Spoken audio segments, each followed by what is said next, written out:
Sir हम start कर रहे हैं sir. Okay okay sir, stand by.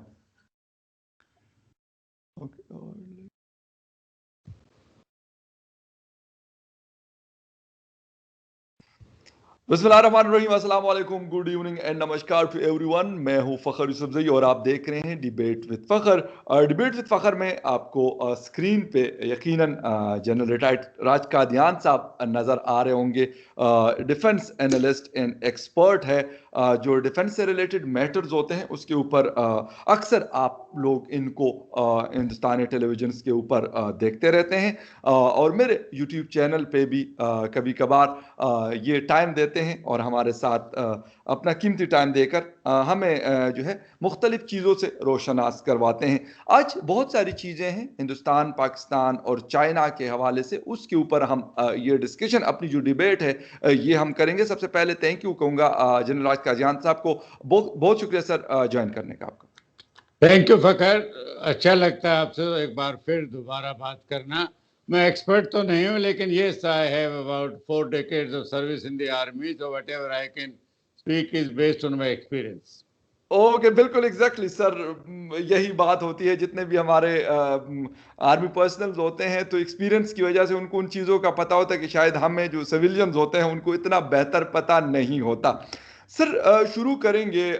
Hindustan दो बड़ी चीज़ें इस वक्त कर रहा है। एक तो क्वाड जो कॉन्फ्रेंस थी आज हुई है, एक बहुत बड़ी एक अचीवमेंट मैं कहूँगा उसको हिंदुस्तान के लिए। जो बाइडन साहब, Modi ji, Japan and Australia, चार बड़े ममालिक इकट्ठे हुए एक फोरम के ऊपर। लेकिन जो एजेंडा मैंने पढ़ा और सुना तो कहते हैं कि चाइना को हमने काबू करना है।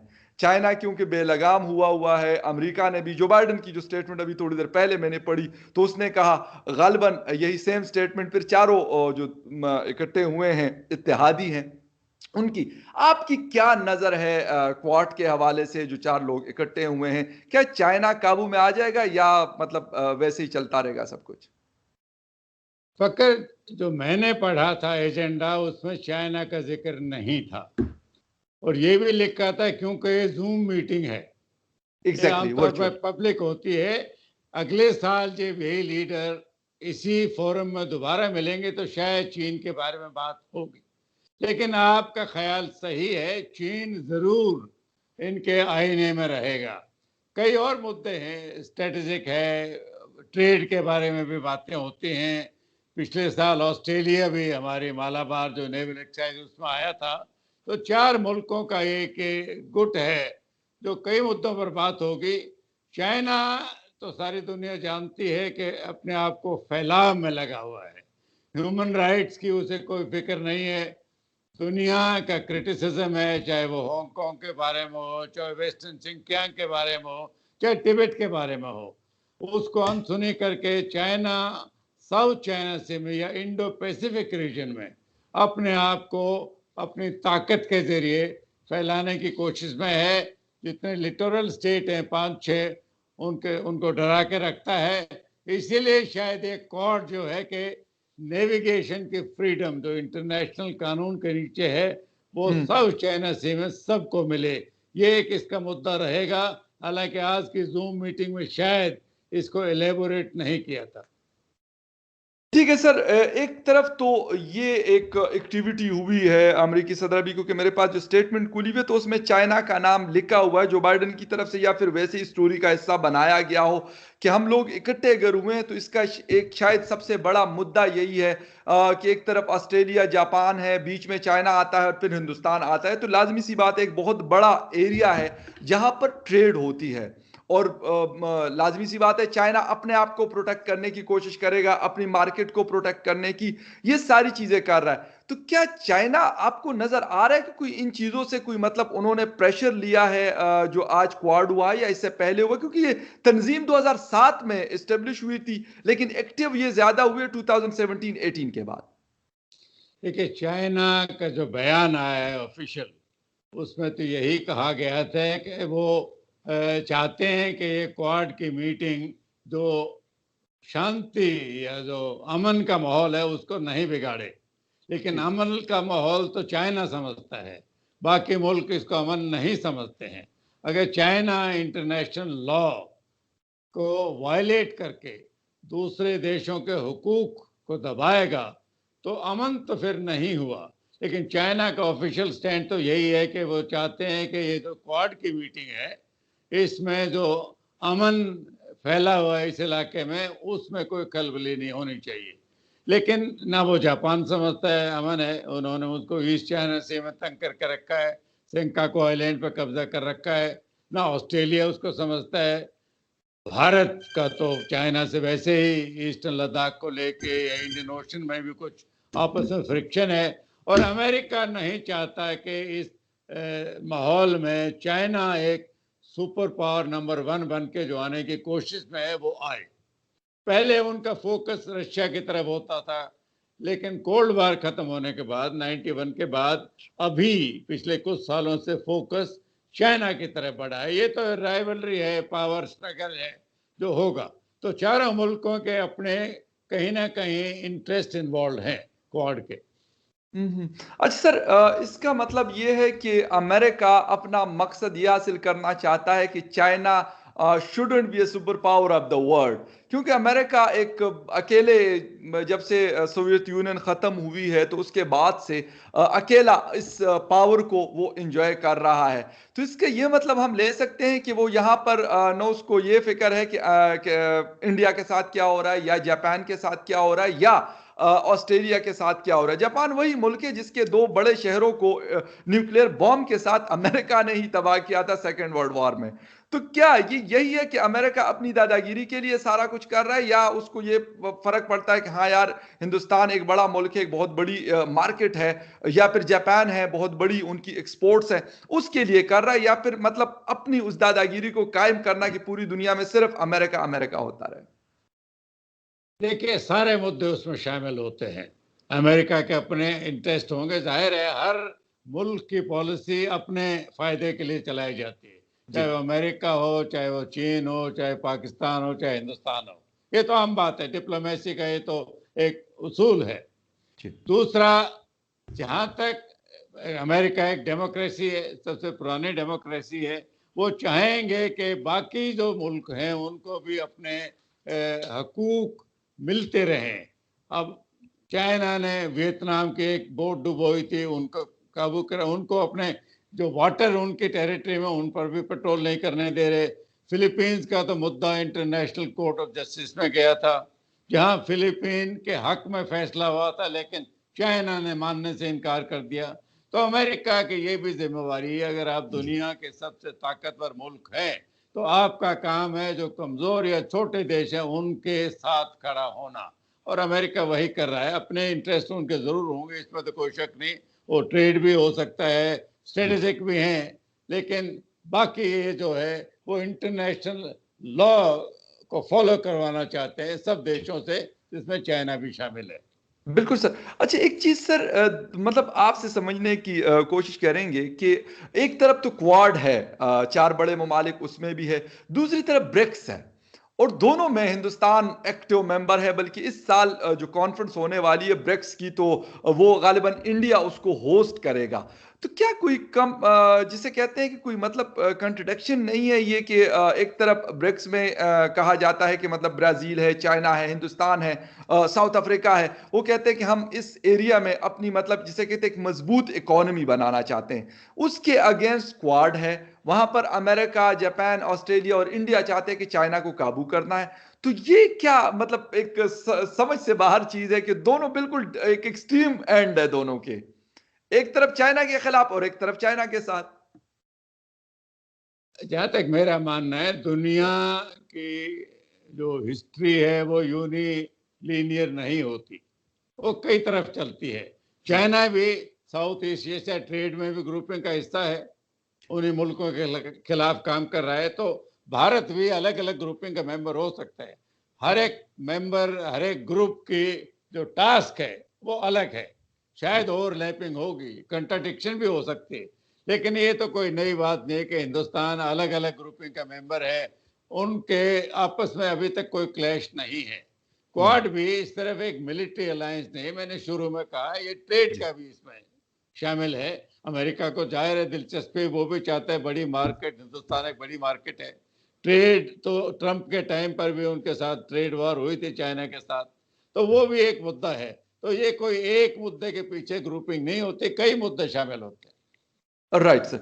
अच्छा, एक चीज और है कि जो एयरक्राफ्ट कैरियर्स हैं, हिंदुस्तान वो अपने गालिबन उसको प्रोड्यूस कर रहा है कुछ कंट्रीज के साथ मिलके। तीसरा गालिबन उनका एयरक्राफ्ट कैरियर आया है अभी कुछ दिन पहले, जो मुझे पता चला है, क्योंकि आपको ज्यादा बेहतर पता होगा क्योंकि आप वहां पे बैठे हैं और डिफेंस के आदमी हैं। तो क्या मतलब इस तरह के जो एयरक्राफ्ट कैरियर आ रहे हैं, पाकिस्तान ने ये कहा है कि एक जिसे कहते हैं कि डिसबैलेंस क्रिएट हो रहा है इस रीजन के अंदर। ठीक है, हर मुल्क, पाकिस्तान भी वेपन्स खरीदता है और हिंदुस्तान भी खरीदता है अपने ज़रूरत के मुताबिक, अपने बजट के मुताबिक।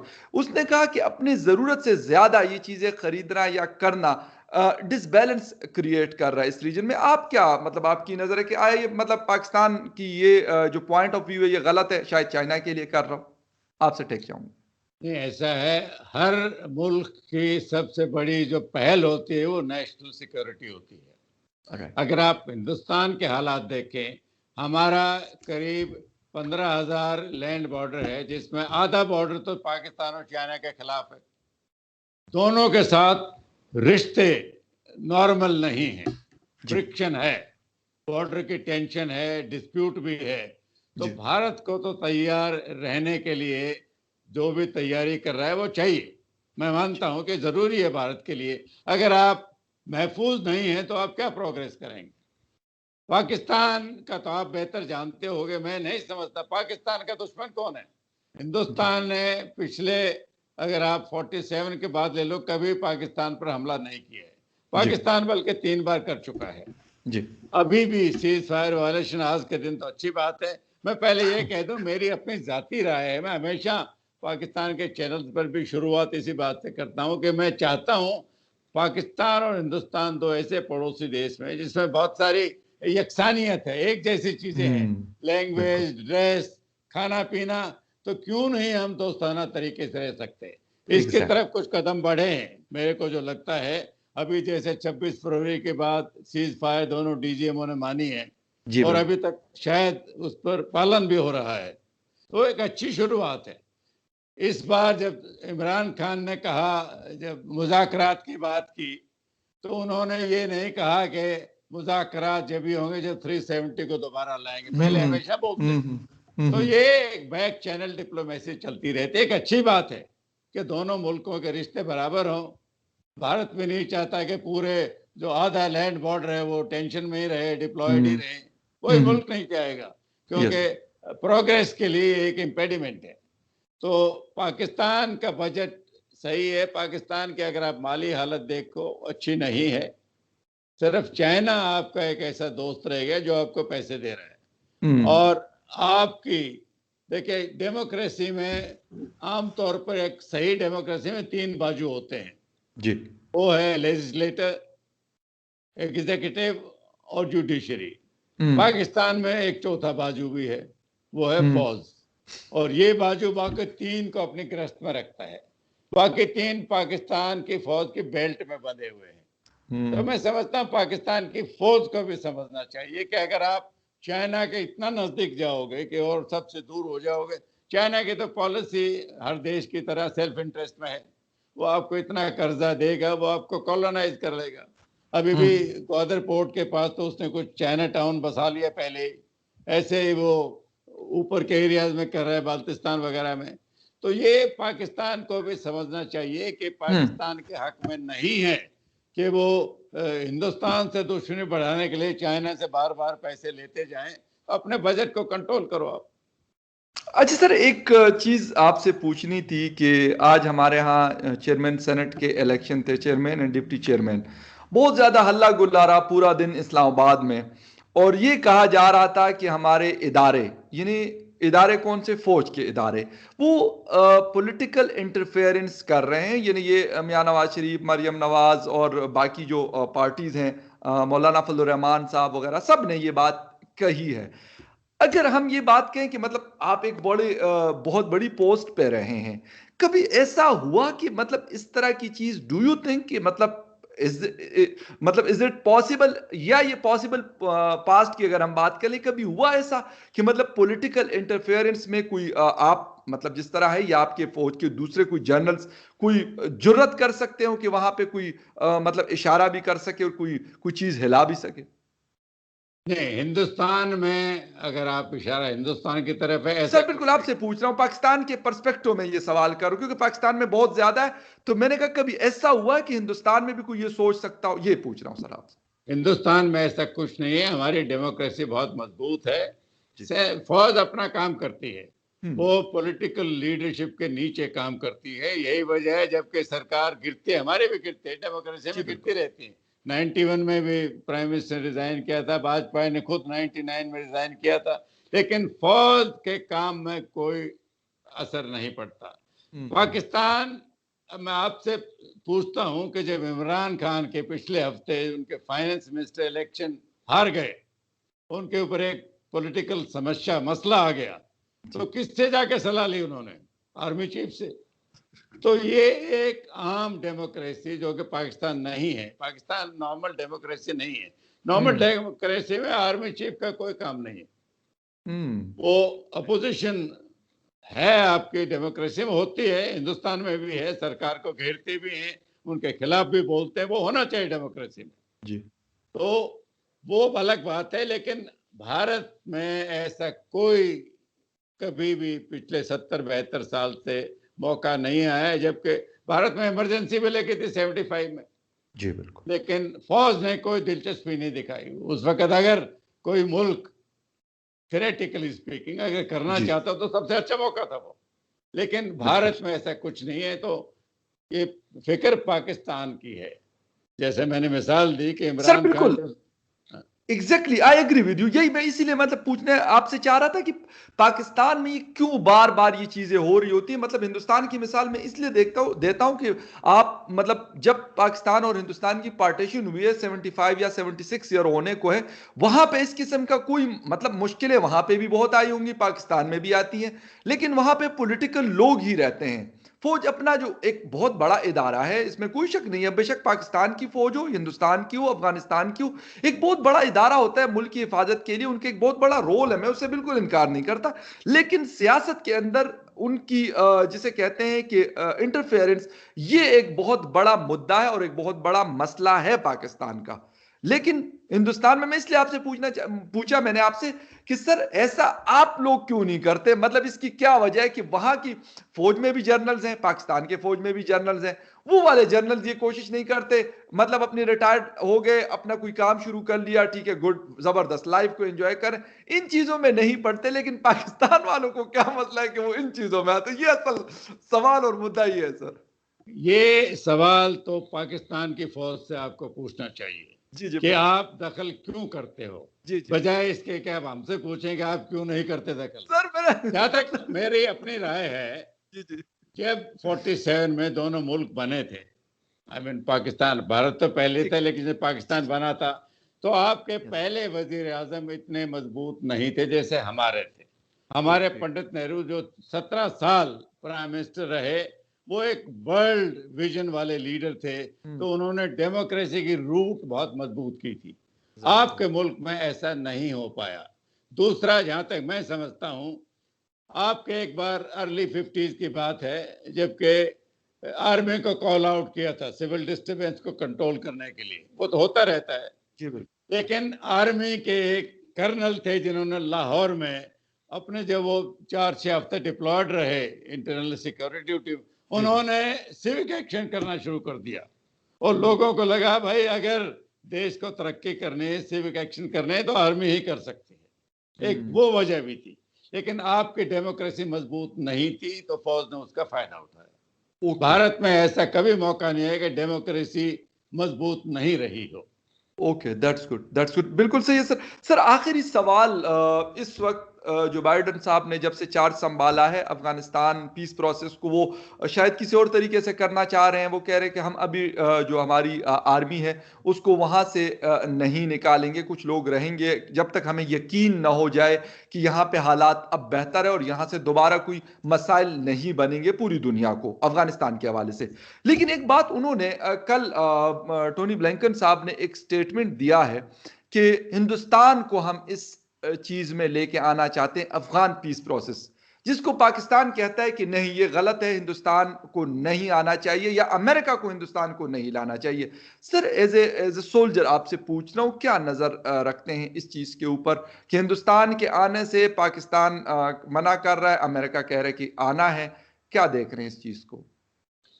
मैं फिर वही कहता हूँ, हर देश की पॉलिसी अपने इंटरेस्ट में होती है सर। अमेरिकन अफगानिस्तान में अपने आप को एक किस्म से फंसा हुआ मानते हैं, वो निकलना चाहते हैं। उनको जो भी पहले ट्रंप के टाइम पर वो तालिबान और बाकी लोगों की पाकिस्तान में भी शायद उसमें शामिल था, उनकी मीटिंग कराई, वो कामयाब नहीं हुई। अब वो कोई दूसरा तरीका इस्तेमाल कर सकते हैं। उनको उम्मीद है कि भारत के आने से शायद वो अपनी फौजें निकाल पाएंगे।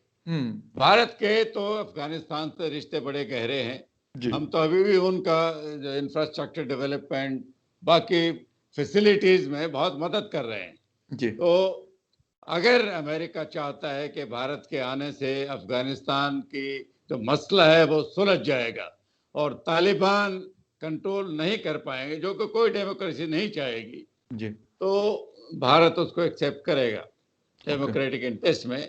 लेकिन ये अमेरिका ने कहा है कि भारत को आना चाहिए, तो अमेरिका वाले ही इसको क्लैरिफाई कर सकते हैं, वे भारत को क्यों लाना चाहिए। पाकिस्तान इसको अपोज करेगा, इसमें तो कोई नई बात नहीं है। अच्छा सर, लेकिन सर आप पीस प्रोसेस में समझते हैं कि Hindustan can play a good role? मतलब बेशक क्योंकि एक दड़ा नहीं है वहां पर, बहुत सारे ग्रुप से कम से कम 7-8 बड़े ग्रुप हैं। अगर पूरे अफगानिस्तान की हम बात करते हैं, वो उज़्बेक है और इसके अलावा पश्तून बेल्ट में बहुत सारे लोग हैं, मुख्तलिफ किस्म के ग्रुप है जो स्प्लिट किस्म के ग्रुप है। तो कैसे कर सकता है हिंदुस्तान इस तरह की कोई चीज आपको नजर आती है कि मतलब ठीक है हुकूमत के साथ, अशरफ गनी साहब के साथ मोदी जी के बहुत अच्छे ताल्लुकात होंगे, आना जाना होगा, लेकिन वो लोग ऐसे नहीं है, वो स्कैटर्ड है पूरे अफगानिस्तान में, जिनको अमेरिका काबू करना चाहता है। ये आसान नहीं है सर, ये इसका हल निकालना मुश्किल है। जिस तरीके से आपने खुद कहा कि तालिबान लोग भी बटे हुए हैं, कोई एक वो परेड ग्राउंड ऑर्गेनाइजेशन नहीं है तो किसी एक के हुक्म से काम करते हो। बिल्कुल। लेकिन अगर मुश्किल है तो इसका मतलब ये नहीं कि कोशिश नहीं होनी चाहिए। अगर अमेरिका समझता है कि भारत इसमें एक पॉजिटिव योग दे सकता है तो भारत मैं समझता हूँ करेगा ऐसा। हम तो चाहते हैं इस इलाके में पीस हो। तालिबान के आने से तो पीस होगी नहीं, आप भी जानते हो जी। बिल्कुल। आपके शायद तालिबान से पाकिस्तान के गहरे ताल्लुक रहे हैं और जहां तक समझा जाता है कि आप लोग तालिबान की मदद भी करते हो, आप लोग चाहते भी हो कि शायद तालिबान पावर में आए। यही समझ के अमेरिका ने शायद भारत को शामिल होने के लिए कहा है, मेरा अपना ख्याल ये है। सर बिल्कुल आपका पॉइंट ऑफ व्यू हो सकता है, क्योंकि अभी तालिबान जितने हैं उनका कतर ऑफिस हो, वो ज़ल्मी खलीलजाद के साथ उनकी बातचीत हो, या पाकिस्तान में, क्योंकि 2 दफ़ा अभी जो रिसेंट पास्ट में वो लोग आए तो मुझे भी मतलब उसको कवर करने का मौका मिला। तो वो लोग चाहते हैं, लेकिन अफ़गानी लोग डरे हुए हैं कि आया ऐसा होगा कि ये वही तालिबान है जो 2001 में उन्होंने कहा था कि कोई औरत बगैर बुरके के नहीं निकलेगी, कोई बंदा जो है वो बगैर दाढ़ी के नहीं रहेगा।